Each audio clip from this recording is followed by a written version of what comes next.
ഇന്ന് നമ്മൾ സെറ്റ് ചെയ്യുന്നത് 3 kg 2 ടയർ വെഡിങ് കേക്കാണ് കേട്ടോ. അത്യാവശ്യം നല്ല ഹൈറ്റുള്ള കേക്കായിരുന്നു. അതുകൊണ്ട് തന്നെ എനിക്ക് സ്റ്റാക്ക് ചെയ്ത് കൊണ്ടുപോകാനൊരു ഭയം. അവിടെ എത്തിയപ്പോൾ അത്യാവശ്യം നല്ല തിരക്കുണ്ടായിരുന്നു. അതുകൊണ്ട് തന്നെ സ്റ്റേജിൽ നിന്ന് നമ്മളത് ചെയ്തില്ല.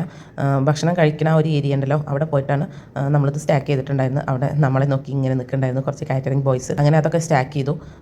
കുറച്ച് ബ്ലൂ ഫ്ലവേഴ്സാണ് നമ്മളടുത്ത് പറഞ്ഞിട്ടുണ്ടായിരുന്നത്. അപ്പോൾ ബ്ലൂ വൈറ്റ് തീമിലാണ് നമ്മളിത് ചെയ്തിട്ടുണ്ടായിരുന്നത്. എൻ്റെ ഫ്രണ്ട് അപർണ വഴിയാണ് ഈ ഒരു ഓർഡർ എനിക്ക് കിട്ടുന്നത്. അവളും ഒരു ഹോം ബേക്കറാണ്. അവളുണ്ടായിരുന്നു അവിടെ. അവൾ തന്നെയാണ് എനിക്ക് വീഡിയോ ഒക്കെ എടുത്ത് തരുന്നതും. വളരെ സിമ്പിളായിട്ടുള്ളൊരു വർക്കായിരുന്നു. കുറച്ച് ഫ്ലവേഴ്സ് ടോപ്പിലും സൈഡിലും താഴെയും അങ്ങനെ വെച്ച് കൊടുത്തു, ലീവ്സ് വെച്ച് കൊടുത്തു. അത്ര മാത്രമേ ഉണ്ടായുള്ളൂ.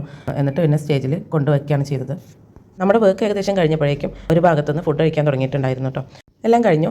ലാസ്റ്റ് മിസ്റ്റർ ആൻഡ് മിസ്സിൻ്റെ ടോപ്പറും കൂടെ വെച്ച് കൊടുത്തു. അപ്പോൾ ഇതാണ് ഫൈനൽ ലുക്ക്. എങ്ങനെയുണ്ടെന്ന് പറയണേ.